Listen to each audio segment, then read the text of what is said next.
Hello, my name is Chase Wright. I am 30 years old. I've been coming to Central for a few years now. I grew up actually in Knoxville for the first part of my life.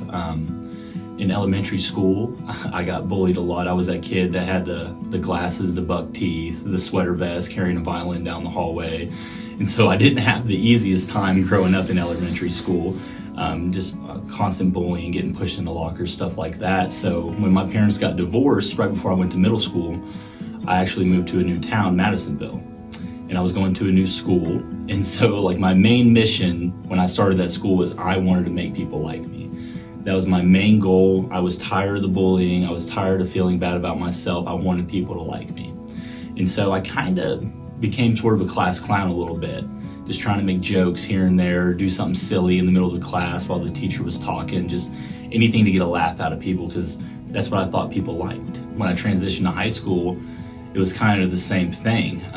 Started following people who made me feel worth something, and I would basically just do anything that they would do just to fit in, so they didn't think I was a loser, not cool. Those type of crowds, they were getting into drugs, into, stealing, vandalism, all sorts of stuff like that, and I just followed suit because I felt good when I was with them. But just like in middle school and high school, when I was at home, I didn't like who I saw in the mirror. I didn't like anything about myself. I was severely depressed, anxiety, thoughts of suicide, all of that. And that transpired into college as well. Got in with the wrong crowd very early. I remember there was a time, the first 2 months when I was in college, there was a situation where there was some money stolen from a guy in our friend group. And so to get this money back, they made a lie to get this kid to meet us up somewhere. And they told me, they said, okay, Chase, you need to come with us. He's gonna be bringing friends. Like there's gonna be one big group fight, like you have to come. And I thought I had to go because I wanted these people to like me because it felt good when I was around them. Well, come to find out, when we got there, the kid was by himself.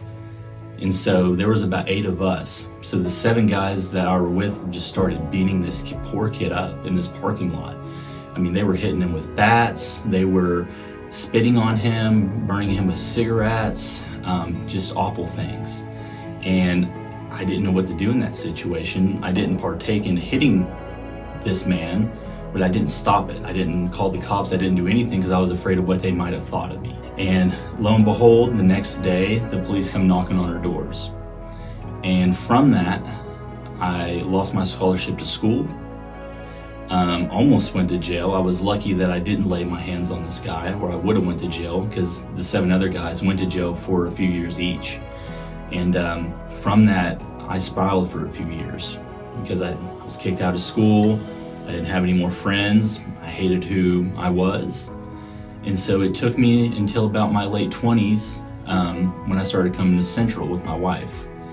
And it took some people like Pastor Scott and some of the youth group and some of the other members of the church that helped me come to know Christ. And when I came to know Christ, I started to love myself more, because I started realizing, I was reading and I was being taught that, I was made in God's image, and even the good, the bad, the ugly about me made me who I was, and that I was fine, and I didn't have to act like someone else to get people to like me. And that if I learned just to love myself just as Christ loves me, that the people around would follow suit and they would like me too, and what they were right, and I didn't have to try to impress anyone anymore. People just started liking me naturally. And I wish that I could go back in time and tell my younger self this, and I would have saved a lot of years of anxiety, depression, just feeling like I wasn't good enough.